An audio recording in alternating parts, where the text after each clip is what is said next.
back students. Good morning to everyone. In last video, we have started our first credit second point, that is vitamins. And in previous video, we have discussed about the pyridoxine or pyridoxal or pyridoxamine. Its coenzyme form, its occurrence, structure and biochemical function.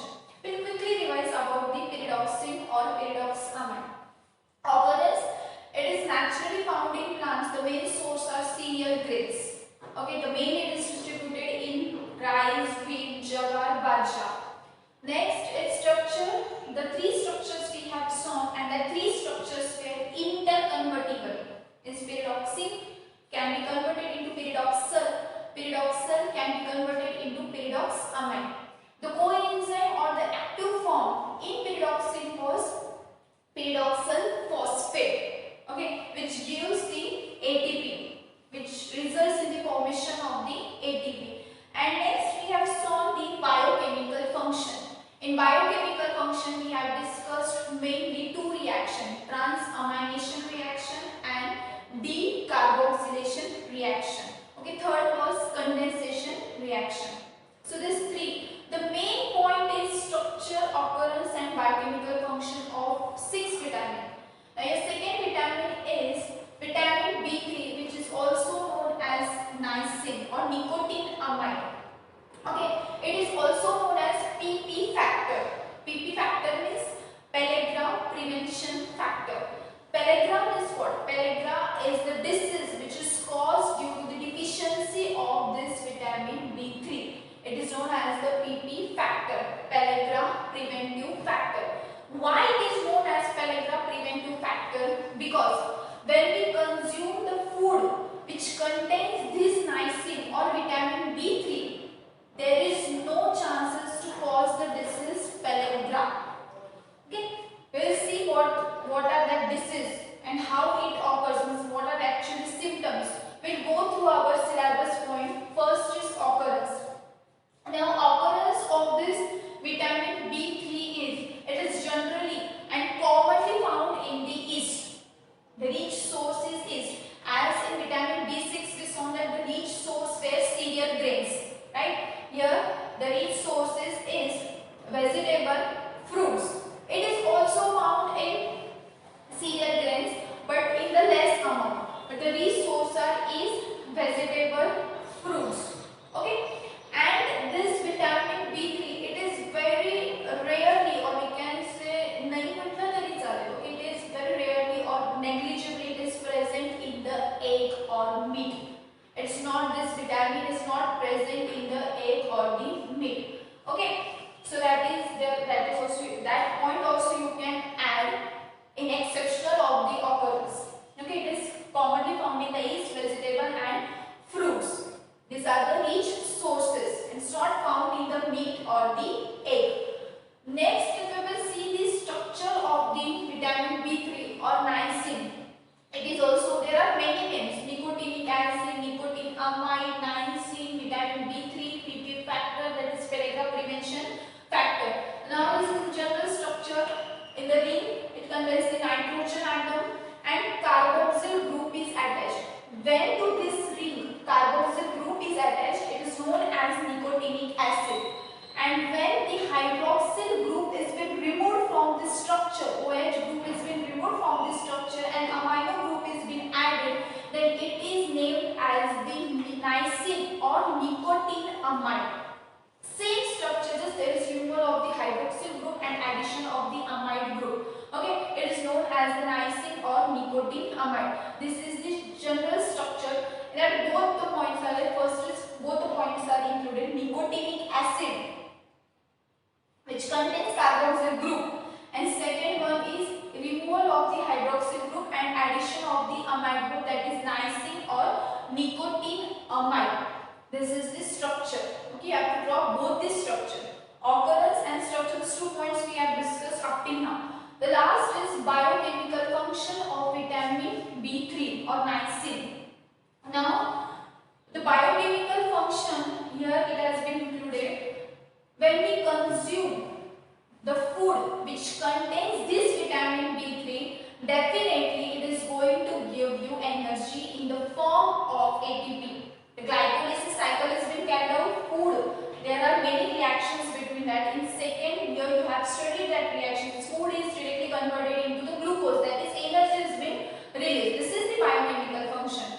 Second, definitely after this reaction, after this pathway, you will get the energy. Next is production of macromolecules, which also includes fatty acids and cholesterol. It is also useful in the formation of not bad cholesterol. I am not speaking about the bad cholesterol. It is good cholesterol. Okay. Production of the macromolecules, DNA repair and stress response. It is also involved in when DNA is being break due to ultraviolet rays or due to any other chemical reagent or due to mutation. This vitamin, the consumption of this vitamin, it gives the mechanism for the repair system, for DNA repair system. Okay, and stress response is there. The next and very important point is that actually, as I told this, proteins, amino acids are the building blocks of the protein. Amino acid, it forms the protein. In the same way, tryptophan forms the niacin. Getting my point? Tryptophan, niacin का building block कौन है? जैसे amino acid building block है protein के, वैसे niacin का building block कौन है? It is nothing but the tryptophan. So कितना ट्रिप्टोफैन आपको कितना नाइसिन फॉर्म करने में हेल्प करता है? तो 60 milligram of tryptophan it gives you 1 milligram of niacin. Getting my point? Naturally tryptophan has been produced in the body and you consume this niacin externally. Okay, you get this external source are there of the niacin. So 60 milligram of tryptophan when you consume, you will form the 1 milligram of niacin or vitamin B3. So this is very important point which I have highlighted. Next important point in biochemical reaction is oxidation and reduction reaction. This enzyme, it helps in the formation or it helps in the oxidation and reduction reaction via enzyme dehydrogenase. Means what? Let us see the reaction with the example. Now here the simple reaction is there. Mannate is converted into oxaloacetic acid. This is the intermediate reaction of TCA cycle. Mannate, with the help of one more point I forget to tell, is that active and coenzyme form. In vitamin B6 we have shown the active and coenzyme form was pyridoxal phosphate, and this NAD, that is nicotine amide diphosphate and nicotinamide diphosphate, and NAD plus and NADP plus are the active form or the coenzyme form of this vitamin B3. Getting my point? So this active form or this coenzyme form is involved in the reaction.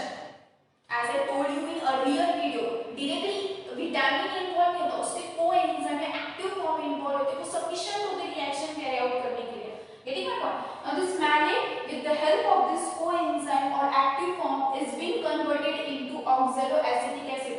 क्या हुआ है? Simple here there is dehydrogenase. As I told you, here oxidation and reduction reaction, the loss of electron, gain of electron, gain of oxygen or gain of hydrogen.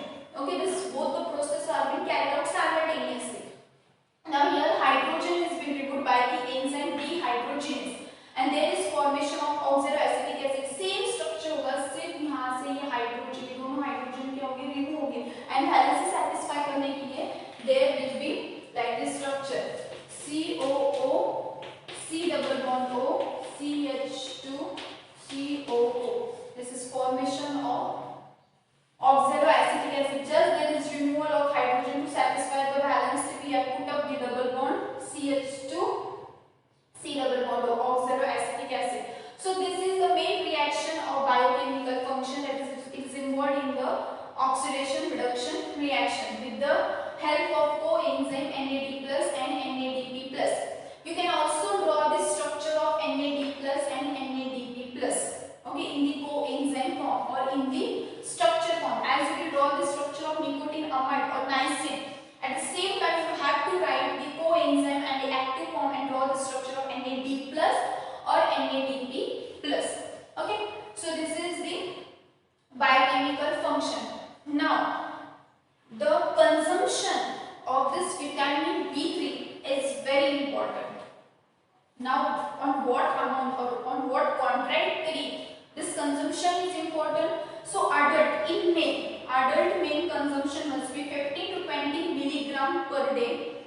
In women, adult women, it must be 13 to 15 milligram per day, and in children it must be 10 to 15 milligram per day. This is the normal consumption of vitamin B3 or niacin.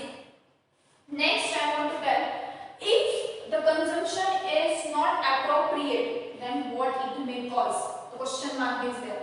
And it may lead to the disease known as pellagra. What are the symptoms of pellagra, or how you will identify the person is suffering from the pellagra?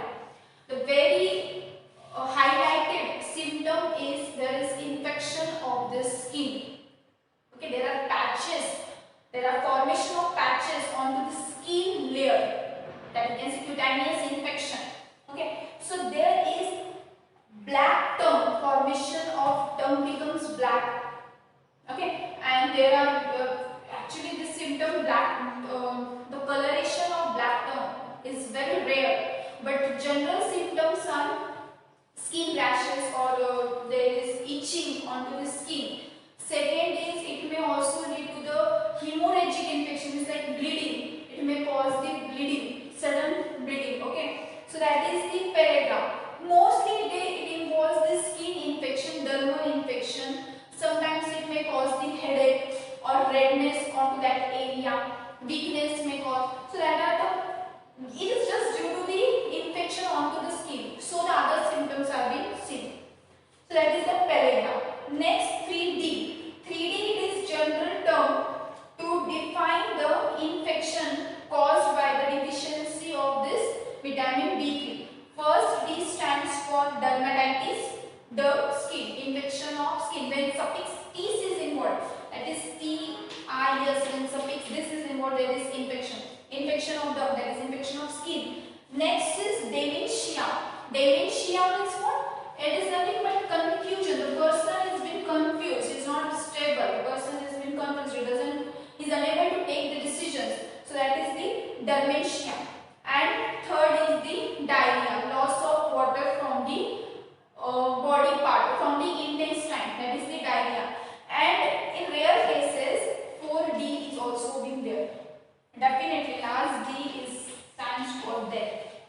It's very rare, so just 3D I have wrote. There is not necessary to write the 4D, because 4D stands for death, which is very rare. If their proper treatment is not being taken, it may lead to the death of the person. But just consider this 3D, dermatitis.